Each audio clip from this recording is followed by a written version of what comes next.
बच्चों आज हम लोग पढ़ने वाले हैं अर्थव्यवस्था का जो आपका 5वां चैप्टर है रोजगार एवं सेवाएं इस अध्याय को। ठीक है, इससे पहले जो है हम लोगों ने हमारी वित्तीय संस्थाएं जो आपका चौथा अध्याय था, चौथा चैप्टर था, उसको कंप्लीट किया था। उसके ऑब्जेक्टिव और सब्जेक्टिव दोनों प्रश्नों का सॉल्यूशन अच्छी तरह से कर लिया था। मैंने वहां पर बता दिया था आप लोगों को कि कौन सा प्रश्न आपका 2023 में पूछे जाएंगे। ठीक है, लघु और दीर्घ में सारा चीज मैंने वहां पर आपको कंप्लीट करा दिया था। इसके बाद ये आपका 5वां चैप्टर है और उसके बाद 6 और 7 यानी कि अब आपका टोटल 2 और चैप्टर बचा हुआ रहेगा, जो आपका एक है ग्लोबलाइजेशन यानी कि वैश्वीकरण और एक है उपभोक्ता जागरण एवं संरक्षण। बहुत ही छोटे छोटे चैप्टर है और रोजगार एवं सेवाएं ये भी बहुत छोटा सा चैप्टर है, 2 पार्ट में ही समाप्त हो जाएगा। ठीक है, तो सारा चीज हम लोग यानी कि हम लोग का ये जो इकोनॉमिक्स अर्थव्यवस्था है ये हम लोग का इसका सिलेबस हम लोग का कंप्लीट हो जाएगा। फिर उसके बाद बच्चों हम लोग अन्य सब्जेक्ट की सिलेबस को जल्दी से कंप्लीट करेंगे। ठीक है, आइए स्टार्ट करते हैं। सबसे पहले जानते हैं रोजगार एवं सेवाएं में, तो रोजगार किसे कहते हैं इसको सबसे पहले समझ लेते हैं।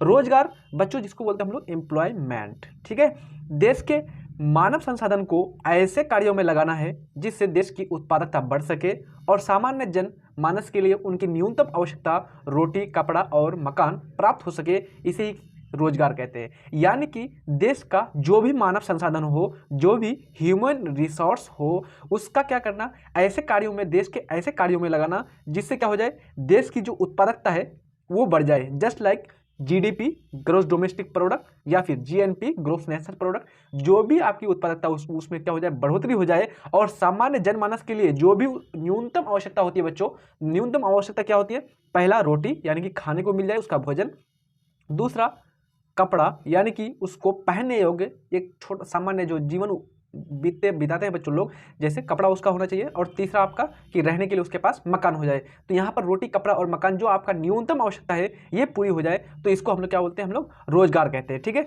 अगर हम इसकी तुलना में बेरोजगार की बात करें तो बेरोजगार किसको बोलेंगे, तो बेरोजगार उस आदमी को बोलेंगे बच्चों, उस मानव को बोलेंगे जो है मुख्य रूप से क्या, जो काम करने चाहता है, काम करने लायक है, ठीक है, लेकिन उसके पास करने के लिए, काम करने के लिए कुछ है ही नहीं। ठीक है, यानी कि वो काम ढूंढ रहा है अपने जीवन यापन के लिए, अपने जीवन को बिताने के लिए, लेकिन उसको उचित परिश्रम पर काम नहीं मिल रहा है, तो वहां पर हम लोग बोलेंगे कि ये बेरोजगार की श्रेणी में है, अतः उन्हें हम बेरोजगार कहेंगे। ठीक है, तो ऐसे लोग जो काम करने लायक होते हैं लेकिन उन्हें उचित परिश्रमी पर काम नहीं मिलता, यानी कि एक अच्छी मजदूरी पर उसे काम नहीं मिलता, तो उस वक्त हम लोग कहते हैं, क्या कहेंगे, उसको बेरोजगार कहेंगे। ठीक है, अब बात करते हैं सेवा क्षेत्र। हम लोगों ने दूसरा चैप्टर में यानी कि पढ़ लिया था अर्थव्यवस्था के क्षेत्र के अंतर्गत, हम लोगों ने पहला चैप्टर में ही कंप्लीट कर लिया था कि अर्थव्यवस्था के मुख्य रूप से 3 क्षेत्र है। ठीक है, एक प्राथमिक क्षेत्र, एक द्वितीयक क्षेत्र और एक आपका तृतीयक क्षेत्र। ठीक है, तो प्राथमिक क्षेत्र को कृषि क्षेत्र, द्वितीयक क्षेत्र को उद्योग क्षेत्र और तृतीयक क्षेत्र को हम लोगों ने सेवा क्षेत्र कहा था। तो आइए अब यहाँ पर बात करते हैं सेवा क्षेत्र। इसका तात्पर्य है ऐसे क्षेत्र से जहाँ शारीरिक शक्ति, कार्य क्षमता और दृढ़ता के आधार पर रोजगार उपलब्ध कराया जाए। यानी कि शारीरिक शक्ति उसकी कैसी है, कार्य क्षमता और उसकी दृढ़ता के आधार पर उसको क्या करेंगे, रोजगार उपलब्ध कराएंगे। जैसे भारत में कृषि लोगों के रोजगार उपलब्ध कराने का सर्वाधिक बड़ा क्षेत्र है। रोजगार और सेवा एक दूसरे के क्या है बच्चों, पूरक है, यानी कि एक दूसरे का ये पूरक है रोजगार और सेवाएं। रोजगार और सेवा का अभिप्राय है कि जब व्यक्ति अपने परिश्रम एवं शिक्षा के आधार पर आजीविका के लिए धन एकत्रित करता है, फिर जमा किए धन को जब पूंजी के रूप में उपयोग किया जाता है और उत्पादन के क्षेत्र में निवेश किया जाता है, तो सेवा क्षेत्र उत्पन्न होता है। देखिए बच्चों, समझने योग्य बात यह है कि जब कह रहा है कि जब क्या व्यक्ति क्या करते हैं, अपने परिश्रम एवं शिक्षा के आधार पर आजीविका के लिए अपना धन एकत्रित करता है और फिर उस धन को क्या किए, जमा किए गए धन को फिर जब पूंजी के रूप में उपयोग करता है, एक अपना उसका पूंजी हो गया। अब उसका उपयोग करेगा किसके लिए, तो अलग अलग उत्पादन के लिए और अलग अलग सामानों को खरीद में, है ना, और उत्पादन के क्षेत्र में निवेश करेगा, तो उसको बोलेंगे हम लोग सेवा क्षेत्र। तो वो आदमी क्या कर रहा है, सेवा क्षेत्र उत्पन्न कर रहा है। ठीक है, अब बात करते हैं आर्थिक विकास का क्षेत्र। रोजगार एवं सेवाएं आर्थिक क्रियाओं के विकास और विस्तार से उपलब्ध होती है। ठीक है, यानी कि जो रोजगार और सेवाएं जो होती है ये आर्थिक क्रियाओं के विकास और विस्तार से उपलब्ध होती है। इसलिए आर्थिक प्रगति होगा तो देश के विकास के साथ साथ सेवा क्षेत्र भी बढ़ेगा और फिर रोजगार का नया नया अवसर भी यहाँ पर मतलब कि उसकी संख्या में क्या होगी बच्चों, वृद्धि होगी। आर्थिक विकास के मुख्य रूप से 3 क्षेत्र होते हैं, हम लोगों ने पहले ही बात कर लिया था इसके बारे में, कृषि क्षेत्र, उद्योग क्षेत्र और आपका सेवा क्षेत्र। ठीक है, तो कृषि क्षेत्र प्राथमिक क्षेत्र को बोलते हैं, उद्योग क्षेत्र जिसको बोलते हैं हम लोग द्वितीयक क्षेत्र, और सेवा क्षेत्र तृतीयक क्षेत्र को। ठीक है, इसको इंग्लिश में बोलते हैं कृषि क्षेत्र को एग्रीकल्चर सेक्टर, इंडस्ट्रियल सेक्टर और आपका सर्विस सेक्टर, जो तीसरा आपका क्षेत्र है। तो आइए एक एक करके थोड़ा सा जान लेते हैं हम लोग। कृषि क्षेत्र यानी कि आपका एग्रीकल्चर सेक्टर। भारत एक कृषि प्रधान देश है, ये तो हम लोग जानते ही बच्चों। क्यों? क्योंकि भारत की जलवायु कैसी है? मानसूनी है। और भारत में जो है विभिन्न प्रकार की नदियां हैं, मौसमी नदियां हैं, और हिमालय से बहने वाली निकलने वाली ढेर सारी आपका वार्षिक नदियां हैं, और जिसमें हमेशा पानी रहती है, जो क्या करती है बच्चों, अपने साथ जो है अलग अलग कंकड़ पत्थर ह्यूमस ये सब ला करके क्या करती है, जलोढ़ मृदा का निर्माण करता है, जिससे क्या होती है, उपजाऊ क्षमता बढ़ जाती है मिट्टी की। अतः भारत का जो क्षेत्र है, भारत की जो लैंड है बच्चों, ये कृषि के लिए क्या है, प्रधान है। इस पर कुल जनसंख्या का 67% बोझ है। कितना परसेंट? टोटल 67%। जनसंख्या वृद्धि होने से कृषि में रोजगार के अवसर पर कम होने लगे हैं, और जमीन में तो कोई वृद्धि हो नहीं रही, इसलिए नई पीढ़ी भी उस जमीन पर जुटती जा रही है और समस्या बढ़ती जा रही है। यानी कि भारत एक कृषि प्रधान देश है, तो भारत का जो क्षेत्र कृषि, जिस क्षेत्र में कृषि किया जाता है बच्चों, उस पर कुल कितना है, तो 67% जनसंख्या का बोझ उसी पर है। और जनसंख्या में लगातार वृद्धि हो रही है, जनसंख्या में क्या हो रही है, लगातार वृद्धि हो रही है। लेकिन जो आपका खेत है या जमीन है, उसमें क्या न तो वृद्धि हो रही है न तो कमी आ रही है, वो तो फिक्स है ना। लेकिन यहाँ पर जनसंख्या वृद्धि होगा, उसके रहने के लिए क्या चाहिए, घर चाहिए उसको। अलग अलग प्रकार के फैक्ट्री या स्कूल कुछ भी खोलेंगे तो वहाँ पर जमीन क्या होगा बच्चों, मतलब कि कृषि क्षेत्र में कमी आएगी, है ना। अब बात करते हैं उद्योग क्षेत्र के बारे में, इंडस्ट्रियल सेक्टर। रोजगार का दूसरा क्षेत्र क्या है, उद्योग क्षेत्र। जितना औद्योगिक विकास होगा, रोजगार भी उतना बढ़ेगा, और ये भी हो रहा है, ठीक है। तो मुख्य रूप से जितना उद्योग का क्षेत्र में वृद्धि होगी बच्चों, तो उतनी ज़्यादा मात्रा में ये क्या करेगा, आपको रोजगार प्रदान करेगा। जैसे मान लीजिए कोई भी एक फैक्ट्री है, लोहा का कोई फैक्ट्री है, या कार्बन का कोयला का कोई फैक्ट्री है, या कोई चीज़ भी निर्माण करता है, कपड़ा उद्योग है, तो कपड़ा उद्योग ही होगा मान लीजिए बच्चों। तो वहाँ पर देखिए विभिन्न प्रकार के लोगों की वहाँ पर क्या होगी, आवश्यकता पड़ेगी कपड़ा उत्पादन करने के लिए, है ना। तो सबसे पहले जैसे कपास जाएगा, कपास जैसी फैक्ट्री में गया, उसको क्या करेगा, पहले मुलायम करेगा, फिर कोई धागा में बदलेगा, फिर कोई सूत काटेगा, है ना। अलग अलग प्रकार से तो वहाँ पर ढेर सारे लोगों की जरूरत पड़ेगी। तो यहाँ पर क्या होगा, रोजगार का सृजन की संभावना जो है बहुत ही ज़्यादा होगी, है ना। अब बात करते हैं सेवा क्षेत्र यानी कि सर्विस सेक्टर के बारे में। सेवा क्षेत्र रोजगार का एक व्यापक क्षेत्र है, जिसके अंतर्गत मानव संसाधन के लिए व्यापक पैमाने पर रोजगार उपलब्ध होने लगे हैं। वर्तमान समय में सकल घरेलू उत्पाद में सेवा क्षेत्र का योगदान 50% से भी ज़्यादा हो गया। यानी जो प्रेजेंट में जो आपका सकल घरेलू जीडीपी जो है बच्चों, उसमें उत्पादन का जो सेवा क्षेत्र का योगदान है वो कितना हो गया है, 50% से भी ज़्यादा हो गया है। तो आपको क्वेश्चन सीधा सीधा पूछा जाता है बच्चों कि भारतीय अर्थव्यवस्था में सबसे ज़्यादा योगदान किस क्षेत्र का है, तो याद रखिएगा आर्थिक विकास में सबसे ज़्यादा जो है आपका सेवा क्षेत्र का है, ठीक है। सेवा क्षेत्र का विकास के लिए मनुष्य का शिक्षित होना बहुत ही ज़्यादा क्या है, जरूरी है। जिस देश का मानवीय पूंजी मजबूत होगा, उस देश का आर्थिक विकास तेजी से होगा। यानी कि मानव पूंजी बच्चों, जिस देश का मजबूत होगा, स्ट्रॉन्ग होगा, उस देश का आर्थिक विकास बहुत ही फास्टली होगी, बहुत ही ज़्यादा तेजी से होगा, ठीक है।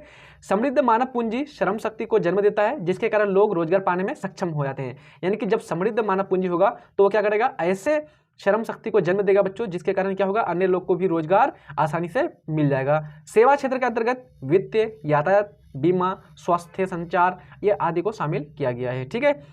अब बात करते हैं सेवा क्षेत्र की भूमिका क्या है हमारी अर्थव्यवस्था में, ठीक है। तो सेवा क्षेत्र रोजगार का एक क्या है, व्यापक क्षेत्र है, जिसके अंतर्गत मानव संसाधन के लिए व्यापक पैमाने पर, इसको हम लोगों ने कंप्लीट कर लिया बच्चों, ऊपर ही हम लोगों ने सारा चीज देख लिया है ना सेवा क्षेत्र के बारे में। और जब अगर क्वेश्चन पूछिएगा कि भारतीय अर्थव्यवस्था में सेवा क्षेत्र की भूमिका को लिखें, तो ये इनको लिख लेना है आपको, ठीक है, सीधा सीधा। तो इसको आप लोग नोट डाउन कर लीजिए, या फिर आप लोग स्क्रीनशॉट भी इसको रख सकते हैं, ठीक है। मैं आपसे रिक्वेस्ट करूंगा, अगर आप लोग चैनल में नए हैं तो प्लीज चैनल को सब्सक्राइब कर दीजिएगा, और अपने दोस्त यार को एक बार शेयर भी जरूर कर दीजिएगा। सेवा क्षेत्र को दो भागों में मुख्य रूप से विभक्त किया गया है, सरकारी सेवा क्षेत्र और एक आपका होगा निजी सेवा क्षेत्र, ठीक है। तो सरकारी सेवा में क्या होगा, जब देश या राज्य की सरकार लोगों को काम के बदले मासिक वेतन देती है और इनसे लोग अलग अलग क्षेत्रों में काम लेती है, तो इसे क्या कहेंगे, सरकारी सेवा कहेंगे, है ना। अब सरकारी सेवा क्षेत्र के अंतर्गत कौन कौन से आते हैं, तो जैसे सैन्य सेवा, शिक्षा सेवा, रेल सेवा, बस सेवा, वायु, कृषि, स्वास्थ्य, अभियंत्रण यानी कि आपका इंजीनियरिंग में, वित्तीय सेवा, बैंकिंग सेवा और अन्य ढेर सारी आपकी सरकारी सेवाएं होती है ना। तो यहाँ पर मुख्य रूप से क्या होगा बच्चों, देश या राज्य की सरकार लोगों को काम के बदले क्या देगी, मासिक वेतन देगा, और फिर क्या होगा, उससे अलग अलग क्षेत्रों में उससे काम लेगा, ठीक है। अब बात करते हैं निजी, जो इसको बोलते हैं हम लोग गैर सरकारी सेवा क्षेत्र। जब सरकार द्वारा संचालित विभिन्न कार्यक्रम गैर सरकारी संस्थाओं के सहयोग से लोगों तक पहुंचते हैं, तो लोग अपने प्रयास से ऐसी सेवाओं से लाभान्वित होते हैं, तो उसे क्या कहते हैं, गैर सरकारी सेवा, यानी कि उसको गैर सरकारी सेवा के अंतर्गत रखते हैं। जैसे आपका ब्यूटी पार्लर है ना, दूरसंचार सेवाएं, जैसे आपका स्वरोजगार सेवाएं। तो मुख्य रूप से बच्चों कोई भी अगर मान लीजिए सैलून चला रहा है ना, बाल कटिंग कर रहा है या ब्यूटी पार्लर है, तो मुख्य रूप से उसको सरकार की तरफ से कोई भी मासिक वेतन नहीं मिलता है, वो जितना प्रत्येक दिन जितना कमाता है वो उसका हो जाता है ना। तो इस प्रकार से वो क्या करते हैं, सेवा तो प्रदान करता है किंतु वो सरकार के द्वारा नहीं है, उसे जो वेतन मिलता है वो सरकार के द्वारा नहीं, सीधे सीधे क्या करते हैं, लोगों को सेवा प्रदान कर उससे वो अर्निंग करता है ना। अब बात करते हैं गैर सरकारी सेवा क्षेत्र के बारे में। तो गैर सरकारी सेवा क्षेत्र के अंतर्गत बैंकिंग सेवा, दूरसंचार सेवा, यातायात सेवा, स्वास्थ्य सेवा, स्वरोजगार सेवा और अन्य गैर सरकारी सेवाएं होती है। जैसे आपका प्राइवेट हॉस्पिटल होता है, आपका गैर मतलब कि जो आपका सरकारी हॉस्पिटल भी होती है ना। तो इस प्रकार से यहाँ पर क्या हो गया, गैर सरकारी हो जाएगा जब प्राइवेट हॉस्पिटल में आप जाएंगे तो, है ना। तो ये सारी चीज़ आपका आ जाएंगे गैर सरकारी सेवा के अंतर्गत। सेवा क्षेत्र का महत्व, तो सेवा एवं रोजगार एक दूसरे के क्या है, पूरक है, यानी एक ही सिक्के के दो पहलू हैं। यानी कि सेवा क्या है बच्चों, रोजगार का पूरक है, एक दूसरे के क्या है, ये पूरक है, एक ही सिक्का का दो पहलू है। सेवा क्षेत्र का हम जितना विस्तार करेंगे रोजगार का अवसर उतना ही बढ़ेगा। यानी कि सेवा क्षेत्र में आप विस्तार करेंगे तो उससे क्या होगा, रोजगार के क्षेत्र में रोजगार का अवसर क्या होगा, बढ़ेगा, रोजगार की संख्या में वृद्धि होगी, यानी कि आपका रोजगार का सृजन होगा। उदाहरण के लिए दिया है, जैसे आपका जब एक किसान खेती करता है तो एक नया रोजगार पैदा करता है, और जैसे वह मेहनत करके अनाज उपजा के अच्छे कीमत पर बेचा, अब वो तकनीकी जानकारी एवं प्रशिक्षण प्राप्त कर ले तो इससे उसके फसल की पैदावार ज़्यादा होगी। यानी कि बच्चों यहाँ पर बात है कि यदि वो आदमी, वो किसान क्या हो, जानकारी प्राप्त कर ले और प्रशिक्षण, यानी कि किस प्रकार से बीज को बोना है और किन बीजों का ज़्यादा प्रयोग करना है, हाइब्रिड बीज का ज़्यादा प्रयोग करना है या फिर आपका जो पारंपरिक रूप से जो परंपरागत बीज आते हैं उनका प्रयोग करना है, किस प्रकार से सिंचाई करनी है, ड्रिप सिंचाई करनी है या फिर दूसरे प्रकार से सिंचाई करनी है, उसके बाद आधुनिक यंत्रों का इस्तेमाल करना है, कम समय में ज़्यादा उत्पादन, है ना, इस प्रकार से। तो यहाँ पर क्या हो जाएगा, पैदावार, फसल की पैदावार ज़्यादा होगी। और इससे क्या होगा, हम लोग दो बातें सीखते हैं। पहला, जब किसान अपने उत्पादन को अपने श्रम एवं दक्षता से उसके गुणवत्ता में वृद्धि करता है तो इससे रोजगार के नए अवसर प्राप्त करते हैं और जिससे सेवा क्षेत्र का विस्तार होता है। दूसरा, जब वस्तु की गुणवत्ता में वृद्धि की जाती है तो इसे ऊंचे कीमत पर बेचा जा सकता है आसानी से, है ना। तो यहाँ पर वस्तु की जो वृद्धि है, यानी कि वस्तु की जो गुणवत्ता में यदि वृद्धि होती है तो उसका कीमत क्या होगा, ऊंचा होगा, है ना, यानी कि कीमत का स्तर ऊंचा होगा। और अगर वो आदमी अगर जानकारी और प्रशिक्षण करके प्राप्त करती है तो फसल का पैदावार क्या होगा बच्चों, ज़्यादा होगा और वो रोजगार के नए अवसरों को प्रदान करेगा, है ना, जिससे सेवा क्षेत्र का आसानी से क्या हो जाएगा, विस्तार होगा। अब बात करते हैं रोजगार सृजन के रूप में सेवाओं की भूमिका, यानी कि रोजगार सृजन के रूप में सेवाओं की क्या भूमिका होती है। भारत में लोगों के रोजगार उपलब्ध कराने का सबसे बड़ा क्षेत्र है, लेकिन जनसंख्या बढ़ने से लोगों की आवश्यकता बढ़ती जा रही है। यानी कि भारत में जो है बच्चों लोगों को जो है रोजगार उपलब्ध कराने का सबसे बड़ा क्षेत्र कौन सा है, आपका सेवा। लेकिन जनसंख्या में तेजी से वृद्धि हो रही है, जिसके कारण क्या हो रही है, लोगों की आवश्यकता भी तेजी से बढ़ती जा रही है। इन आवश्यकताओं की पूर्ति के लिए उद्योग, कल कारखाने, व्यवसाय, स्वास्थ्य, परिवहन आदि क्षेत्रों में विकास किया जा रहा है, जिससे हमारा उत्पादन क्या हो, बढ़े और आवश्यकता की आसानी से पूर्ति हो, है ना। अब बात करते हैं राष्ट्रीय स्तर पर जो है भारत सरकार के द्वारा रोजगार सृजन के लिए अनेक कार्यक्रम चलाए गए हैं। यानी कि जो है राष्ट्रीय स्तर पर, नेशनल लेवल पर मुख्य रूप से किस प्रकार से रोजगार की संख्या में वृद्धि की जाए, रोजगार का सृजन किया जाए, तो इसके लिए सरकार ने भी पहल की है और सरकार ने पहल के रूप में अलग अलग प्रकार की योजनाएं चलाई हैं, अलग अलग प्रकार के स्कीम भी चलाए हैं, कार्यक्रम चलाए हैं, प्रोग्राम चलाए हैं, ठीक है। तो सबसे पहला है आपका काम के बदले अनाज, यानी कि आप काम करके दें और उसके बदले क्या मिलेगा, आपको अनाज मिलेगा। काम के बदले अनाज, स्वयं सहायता समूह, जवाहर रोजगार योजना, नरेगा, राष्ट्रीय ग्रामीण रोजगार कार्यक्रम, है ना। तो मुख्य रूप से हम लोगों ने बच्चों स्वयं सहायता समूह, इसको तो हम लोगों ने पिछले चैप्टर में पढ़ लिया था। हमारी वित्तीय संस्था में क्या होती है, उसमें 15 से 20 सदस्य होते हैं और वहाँ वो लोग क्या करते हैं, तो मतलब कि बहुत कम इन्वेस्ट करता है, बहुत कम रुपया में शेयर करके, साझा करके क्या करती है, तो लोन प्रदान करती है। यानी कि जो घरेलू समस्याएं होती है या आपका क्षेत्रीय स्तर पर जो भी किसानों को, यानी कि छोटे स्तर पर क्या करती है, ऋण प्रदान करती है ना, बहुत ही कम ब्याज पर। इसके बारे में हम लोगों ने अच्छी तरह से पिछला चैप्टर में जान लिया था। उसके बाद काम के बदले अनाज, जवाहर रोजगार योजना, नरेगा तो आप लोग जानते हैं बच्चों, इसको अभी क्या कर दिया गया है, मनरेगा कर दिया गया, Mahatma Gandhi national rural employment act, है ना, इसको तो जानते हैं आप लोग। इसके अंतर्गत क्या किया था, नरेगा के अंतर्गत प्रमुख रूप से यानी कि वैसे लोग, यानी कि जो बेरोजगार की कैटेगरी में आता है तो उसको क्या करते हैं बच्चों, 100 दिन, यानी कि 100 दिन, यानी कि जो आपका अनुसूचित जाति या पिछड़ा योग्य, यानी कि पिछड़ा जाति के लोग आते हैं, उसमें क्या करते हैं ये 100 कम से कम 365 दिन में कम से कम 100 दिन की क्या करती है, उसको मजदूरी तय की जाती है। यानी कि 100 दिन आपको आसानी से काम मिल जाएगा और उसका वेतन कौन देगा, उसका मजदूरी कौन देगा, सरकार देगी, ठीक है। राष्ट्रीय ग्रामीण रोजगार कार्यक्रम 1980, यानी कि ये आपका राष्ट्रीय ग्रामीण रोजगार कार्यक्रम भी चलाया गया है ना। तो बेरोजगार लोगों में लगभग 62% लोगों को उपरोक्त योजनाओं के द्वारा रोजगार मुहैया कराया जा रहा है। ग्रामीण रोजगार के क्षेत्र में रोजगार उपलब्ध कराने के लिए नरेगा विश्व की सबसे बड़ी योजना मानी जाती है। ठीक है, तो ये सारा चीज़ हम लोगों ने कंप्लीट किया बच्चों, और आज ही चैप्टर को समाप्त ही कर देते हैं। बहुत ही छोटा सा चैप्टर है। ठीक है, तो आइए अब बात कर लेते हैं हम लोग सेवा क्षेत्र की बुनियादी सुविधाओं के बारे में, यानी कि सेवा क्षेत्र में किस प्रकार की सुविधाएं दी जाती है। मुख्य रूप से देश एवं राज्य स्तर पर सेवा क्षेत्र के विकास के लिए बुनियादी सुविधाएं क्या है, जरूरी है। ये सुविधाएं विकास धारा के रीढ़ की हड्डी के समान है। जिस क्षेत्र में बुनियादी सुविधाएं अधिक होगी वहाँ औद्योगिक उत्पादन एवं रोजगार की वृद्धि भी क्या होगी बच्चों, अधिक होगी। ठीक है, तो मुख्य रूप से बच्चों सेवा क्षेत्र की यानी कि जो सुविधा है ये क्या है, बहुत ही जरूरी है, बुनियादी सुविधाएं हैं। और यह सुविधा क्या होती है, विकास के लिए क्या मानी जाती है, आपका रीढ़ की हड्डी मानी जाती है। ठीक है, प्रमुख रूप से। और जिस क्षेत्र में ये बुनियादी सुविधाएं अधिक होगी वहाँ पर औद्योगिक उत्पादन भी क्या होगा बच्चों, अधिक होगा, और रोजगार का भी सृजन होगा। जैसे आपका बिजली, सिंचाई, यातायात एवं परिवहन, दूरसंचार, यानी कि ये प्रमुख रूप से ये क्या आते हैं बच्चों, बहुत ही बुनियादी आपका सुविधाएं आते हैं। इनका तो होना जरूरी है, क्योंकि अभी बच्चों बिजली यदि नहीं होगी तो कोई भी कार्य करना क्या है, असंभव सा हो गया है। सिंचाई, यातायात, कृषि के लिए सिंचाई जरूरी है, यातायात कहीं भी आसानी से कहीं से पहुंचा जाए तो यातायात उसके लिए बहुत जरूरी है, परिवहन एवं दूरसंचार, है ना।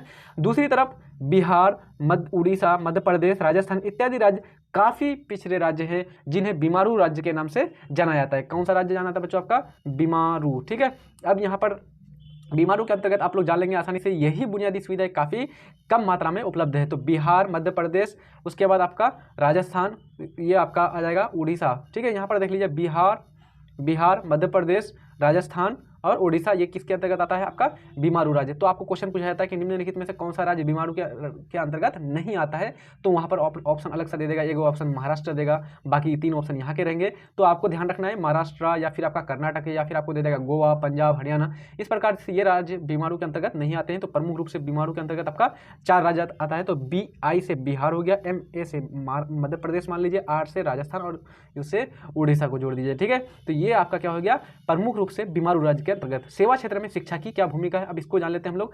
तो केवल वस्तुओं एवं सेवाओं के उत्पादन से आर्थिक विकास संभव नहीं है, यानी कि सिर्फ और सिर्फ आप वस्तुओं का उत्पादन कर लिए और सेवाओं का उत्पादन कर लिए और आप सोचते हैं कि आर्थिक विकास संभव हो जाएगा, तो आसानी से ऐसा संभव नहीं है। इसके लिए मानव पूंजी एवं मानव विकास अति आवश्यक है। जब तक मानव पूंजी और मानव विकास नहीं होगा बच्चों, तो यहाँ पर आर्थिक विकास करना असंभव है। मानव पूंजी निर्माण करने के लिए इनके प्रमुख घटक भोजन, वस्त्र, आवास, शिक्षा और स्वास्थ्य पर विशेष ध्यान देना होगा। ठीक है, तो प्रमुख रूप से किस प्रकार से अच्छा एक पोषण जो होता है बच्चों, अच्छा कैटेगरी का वो पोषण प्राप्त, यानी कि सबको प्रदान किया जाए, वस्त्र, आवास, रहने के लिए घर पर प्रदान किया जाए, और जो मूलभूत शिक्षा है बच्चों वो प्रदान किया जाए, और जो स्वास्थ्य सेवाएं होती है ताकि कोई भी आदमी यानी कि अपना स्वास्थ्य प्रॉब्लम से न जूझे और वो ज़्यादा से ज़्यादा उत्पादन और ज़्यादा से ज़्यादा वस्तु एवं सेवाओं के उत्पादन में क्या करे, अपना हाथ प्रदान कर सके। अब ऐसा क्षेत्र विकास के लिए मानव पूंजी पर निवेश करने की आवश्यकता होगी। शिक्षा, स्वास्थ्य, कार्यस्थल, प्रशिक्षण, प्रवसन एवं सूचना में पूंजी निवेश करने के बाद मानव पूंजी एवं क्या बन जाता है बच्चों, सशक्त संसाधन बन जाता है, जिससे आर्थिक विकास के सभी क्षेत्र का विकास संभव है। जैसे आपका वैज्ञानिक, डॉक्टर, इंजीनियर, कुशल प्रशासक, समाज सेवी, मनोवैज्ञानिक, शिक्षक एवं शिक्षाविद इत्यादि मानव पूंजी का क्या करती है बच्चों, उत्पादन करती है। ये सारे लोग क्या करते हैं, मानव पूंजी को यानी कि उत्पादन योग्य बनाती है। अतः मानव पूंजी पर निवेश करना चाहिए। जब तक मानव पूंजी पर निवेश नहीं होगा, जब तक बच्चों वो असहाय होंगे, जब तक मानव पूंजी आपका सही नहीं होगा, तो किसी भी प्रकार से वो वस्तु एवं सेवाओं के उत्पादन में समर्थ नहीं होगा। जब वस्तु एवं सेवाओं का उत्पादन नहीं होगी तो आर्थिक विकास हो पाना असंभव है। इसलिए सबसे पहले मानव पूंजी पर निवेश हो, फिर उसके बाद जो है प्रमुख रूप से वस्तु एवं सेवाओं का उत्पादन हो, है ना। तो ये सारा चीज़ आपका इस चैप्टर से संबंधित सारी चीज़ें थी। आपने इस चैप्टर को कंप्लीट कर लिया है। नेक्स्ट पार्ट में हम लोग मुख्य रूप से इसके ऑब्जेक्टिव और फिर आपका एक पार्ट में हम लोग इसके सब्जेक्टिव जो आपका लघु और दीर्घ क्वेश्चन पूछे जाते हैं बच्चों इस चैप्टर से, उन सारे का हम लोग सोल्यूशन करेंगे। ठीक है, तो आई थिंक आप लोग बहुत अच्छी तरह से मजे के साथ पढ़ाई कर रहे होंगे। अच्छी तरह से पढ़ाई करते चलिए आप लोग। बस 2 से 3 महीना, अभी नवंबर का मंथ चल रहा है बच्चों आप लोगों का, है ना। नवंबर मंथ चल रहा है, दिसंबर, जनवरी और फरवरी, यानी कि आपका 17 फरवरी से शायद आप लोगों का एग्जाम भी होने वाला है। ठीक है, तो बहुत ही कम टाइम बचा है। आप लोग अच्छी तरह से तैयारी करते रहिएगा। और 15 तारीख से आप लोग का सेंटर परीक्षा भी है ना। तो बेस्ट ऑफ लक, आप लोगों का परीक्षा अच्छी तरह से जाए और आप लोग बोर्ड परीक्षा में अच्छा से अच्छा, ज़्यादा से ज़्यादा मार्क्स प्राप्त कर सके। मिलते हैं नेक्स्ट वीडियो में, तब तक के लिए जय हिंद।